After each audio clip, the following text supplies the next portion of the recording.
Comment j'ai trop le seum, frérot. Je commençais trop à faire la meuf. Ouais, les gens qui critiquent Solana, vous êtes resté en 2012, faut avancer. Mais là, cette semaine, Solana nous a fait une grosse dinguerie. Elle s'est arrêtée pendant 5 heures. Mais il y a quand même des autres éléments qui viennent contrebalancer cette mauvaise nouvelle et qui nous montrent que Solana a toujours de beaux jours devant elle. Je vais t'en parler. On va aussi revenir sur une crypto qui a fait un plus 12 000% en une semaine. Je t'en ai parlé dans le dernier épisode de la Vicimonie. Cette crypto introduit un nouveau standard expérimental. Donc là, je vais te parler d'un narratif très très early. Donc petit disclaimer, malheureusement, le contenu de cette vidéo ne sera pas destiné aux pleureuses parce que là on s'aventure dans des univers très risqués. Il faut vraiment qu'on puisse être entre mecs virils qui assument les responsabilités de leurs actions. Je vais aussi te parler de quelques nouvelles qui concernent l'Ether ETF Spot. C'est pas forcément positif, mais bon, tu me diras ce que tu en penses. Enfin, je vais te montrer comment, avec seulement 20 euros, tu as pu être éligible à un airdrop qui vaut plus de 1200 $. Le programme est très intense, mais avant de commencer, on va tirer au sort ensemble les deux grands gagnants du NFT de la collection 1000 Merci que j'ai créé pour remercier toutes les personnes qui donnent de la force en partageant des commentaires sous les vidéos. Ça fait plaisir les refs. Merci pour la force. Donc, premier grand gagnant à toi et merci pour la force. Là, frérot, on est en février. Ce vendredi, il y a un live. J'espère que tu seras là et on va commencer à faire des lives beaucoup plus souvent. Donc, j'espère que vous n'allez pas me laisser seul, hein. Donc, deuxième grand gagnant, félicitations à toi et merci pour la force. Donc, vous pouvez me contacter par mail avec une adresse ERC20 pour que je puisse vous envoyer le NFT. Maintenant, tu connais. Si tu connais pas, je suis ton gars sûr et chaque vendredi, on revient ensemble sur l'actualité la plus croustillante autour des crypto-monnaies. Si ce sont des sujets qui éveillent ta curiosité et ou te passionnent de manière incommensurable, tu sais ce qu'il te reste à faire. Maintenant, mets-toi en mode Zeppo, boisson sur le tech, et c'est parti frérot, on commence. Cette semaine, Solana nous a fait une grosse dinguerie. Elle a arrêté de produire des blocs pendant 5 heures. Alors qu'on pensait que les problèmes sur la blockchain Solana étaient dans le passé parce qu'elle avait réussi à fonctionner sans arrêt pendant plus d'un an, là, on a un nouveau problème qui est arrivé. Heureusement, à l'heure actuelle, tout est rentré dans l'ordre, mais ça laisse quand même planer des interrogations sur le potentiel de Solana et sa capacité à accueillir l'adoption de masse qu'on souhaite. Et ça nous montre aussi que bien que les fondations s'améliorent, elles ne sont pas encore assez robustes et ont toujours besoin d'être renforcées. Alors, j'avoue, j'ai failli lâcher quelques larmes, mais je me suis rappelé que j'étais un mec viril, conviction testostéronée, on n'a pas vendu les sols et à titre personnel, je reste bullish sur le sol. D'ailleurs, je ne semble pas être la seule car le sol n'a pas fortement été impacté par ce problème et il a même réussi à redépasser la barre des 100. À voir ce que la blockchain Solana nous réserve. N'hésite pas à me dire comment tu as vécu la nouvelle et si tu restes bullish ou pas sur le futur de Solana. Je voulais aussi te partager un protocole qui se développe sur Solana. Alors, c'est un peu risqué. Donc, si tu es une pleureuse et que tu as décidé de regarder la vidéo, malgré tout, je te prie de te boucher les oreilles, s'il te plaît. Je voulais te parler de Picasso qui veut introduire une forme d'Eigen Layer sur Solana. Concept très intéressant et à suivre. Je pourrais en parler dans la newsletter ou dans le Club Alpha si ça t'intéresse. Partage-moi tes retours en commentaire. Et maintenant, on va plonger dans l'écosystème Ethereum. On va non seulement parler des opportunités avec une nouvelle innovation qui a vu le jour, qui nous a fait des grosses dingueries, mais également des menaces ou du moins de la menace qui plane autour de l'éventuelle validation future des ETF EtherSpot. Plusieurs acteurs ont modifié leurs demandes, ont apporté des modifications à leurs demandes et si on prend la demande du fonds ARK 21 Shares géré par Katie Wood, dans son amendement, elle a mentionné sa volonté d'utiliser les Ethers de ses clients pour les stacker dans le but de recevoir des rendements. D'ailleurs, il me semble que la salle, elle veut aussi se la jouer un peu perso, ne pas partager les rendements avec ses clients. Bon, à voir. Déjà, les Ethers ETF Spot ne sont pas encore validés, mais quand on compare les ETF Spot, Bitcoin et Ether, j'ai toujours vu justement cette possibilité de stacker les Ethers pour recevoir un rendement comme une plus-value par rapport au Bitcoin ETF Spot. Mais cet avantage vient aussi avec son lot de risques. Parmi eux, il y a le slashing, donc c'est la pénalité que peut recevoir un validateur pour son mauvais comportement. S'il se comporte mal, s'il décide de la faire à l'envers, on peut lui dire « Hey, le ref, on t'a vu, on va t'enlever quelques Ethers ». L'autre problème est relié au problème de liquidité, parce que même si on veut déstacker des Ethers, on ne va pas les recevoir en un claquement de doigts, il y a quelques heures avant de les retrouver. Donc maintenant, imagine si on a un Ether ETF Spot qui veut déstacker 3000 Ethers pour le compte de ses clients, on pourrait éventuellement être confronté à des embouteillages qui pourraient perturber l'ensemble du réseau. Alors, ces éléments font que la SEC risque de ne pas forcément voir la validation de ces Ethers ETF Spot d'un bon œil et risque de la retarder encore plus qu'elle n'a pu retarder la validation des Bitcoin Spot ETF. Alors, partage-moi tes retours en commentaire. Je sais qu'il y a plusieurs refs qui m'ont aussi partagé leur opinion dans le même sens en disant que pour plusieurs raisons, les Ether ETF Spot risquent d'être validés beaucoup plus durement que les ETF Bitcoin Spot. Et il faut aussi savoir que la qualification de l'Ether entre security ou commodity est aussi ambigu et ça aussi, ça pourrait ralentir la validation des Ether ETF Spot. Alors, je pense que ces ETF Spot vont être validés, mais je pense que ce ne sera pas demain la veille et que après la deadline, il y aura une autre deadline et je pense qu'on va voir beaucoup de reports quant à ces validations futures. Partage-moi tes retours en commentaire. Maintenant, je voulais te partager un petit outil qui a été développé par le fondateur de Defilama, application que j'adore. Il a développé un outil pour permettre aux investisseurs d'avoir de l'Ether pour payer du gaz sur un portefeuille qui n'en possède pas. Et je pense qu'on a toujours été confronté à cette situation.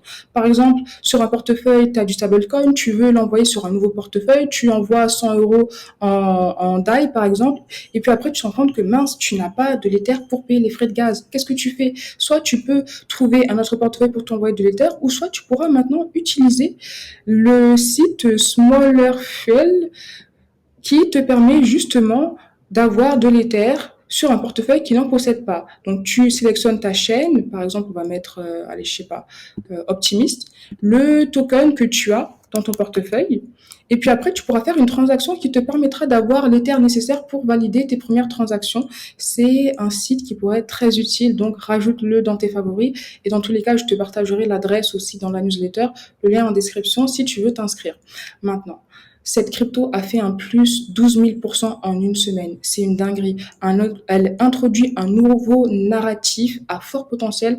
Attention, quand même, c'est très très risqué. Ce n'est pas un narratif qui a été officiellement validé, mais c'est quand même un narratif qui peut avoir un potentiel très intéressant. On parle du standard ERC20 404. Alors, pour faire simple, c'est une nouvelle approche à la fractionnalisation des NFT, mais elle est assez innovante et pertinente dans le sens où elle combine les fonctionnalités des ERC20 et des ERC721. Alors là, on a parlé un peu en charabia, on va essayer de parler français. Pour faire simple, les ERC20, ce sont toutes les cryptos que tu connais comme le Bitcoin et l'Ether.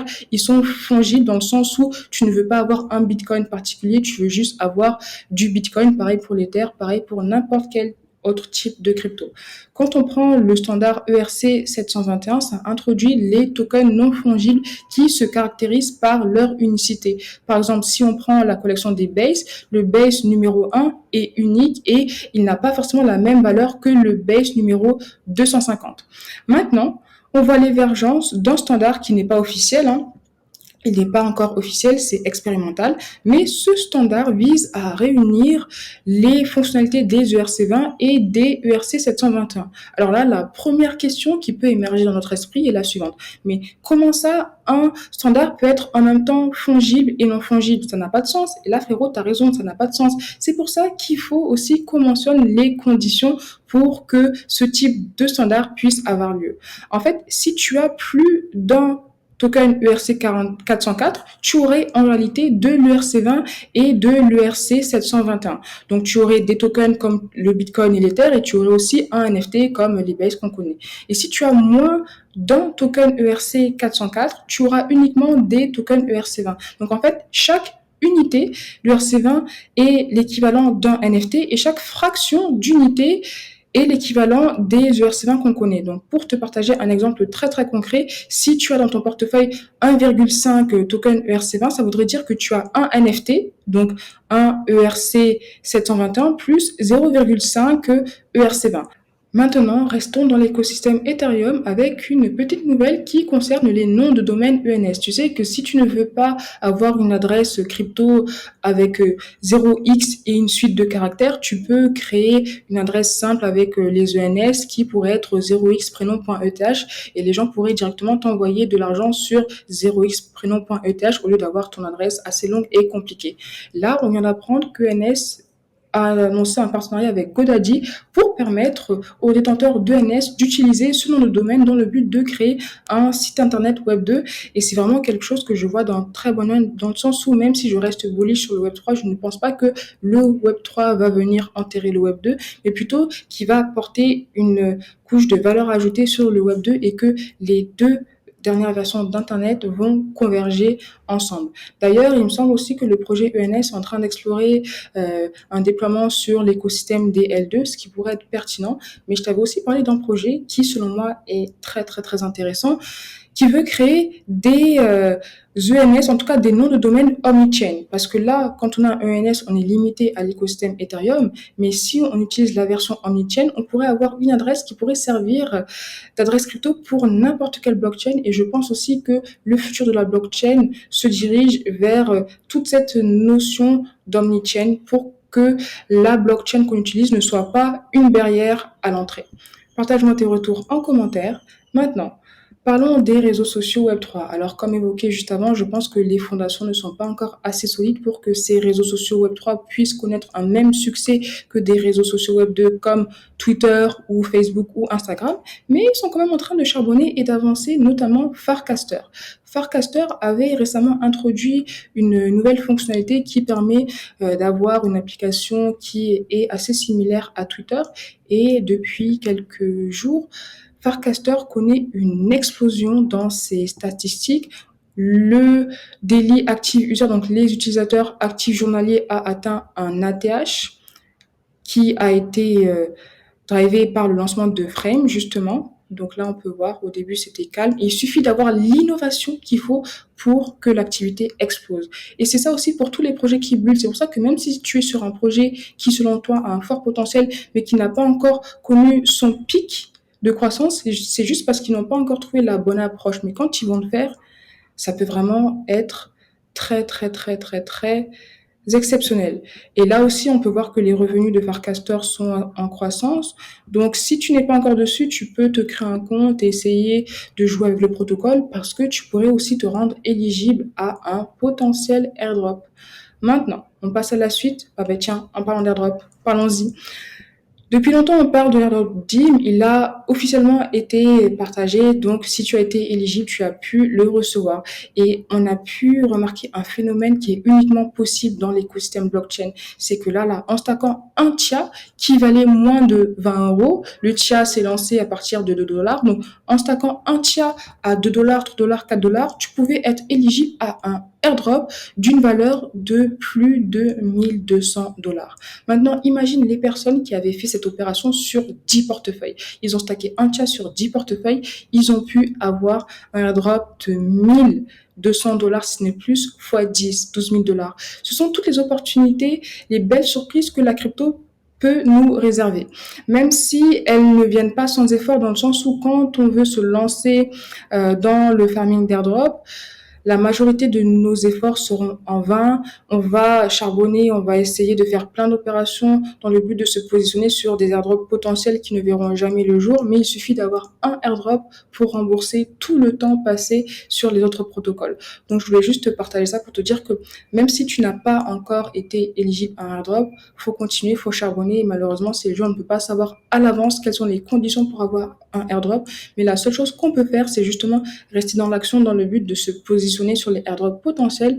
Et si tu veux te positionner sur les airdrops que tu peux faire gratuitement, tu peux rejoindre mon canal Telegram où on a un but de passer de 0 à 1000 avec tous les airdrops qu'on peut faire 100% gratuitement. Là, il était un peu en pause, mais je vais essayer de revenir en force. Et on va terminer avec un projet qui a annoncé un airdrop futur, c'est Wormhole, qui pourrait airdropper un W à plusieurs personnes qui sont éligibles. Donc, c'est quelque chose qu'on va suivre de très très près. C'est tout pour moi. Merci beaucoup pour ton temps. Partage-moi tes retours en commentaire et je te dis à très très très très vite pour une nouvelle vidéo.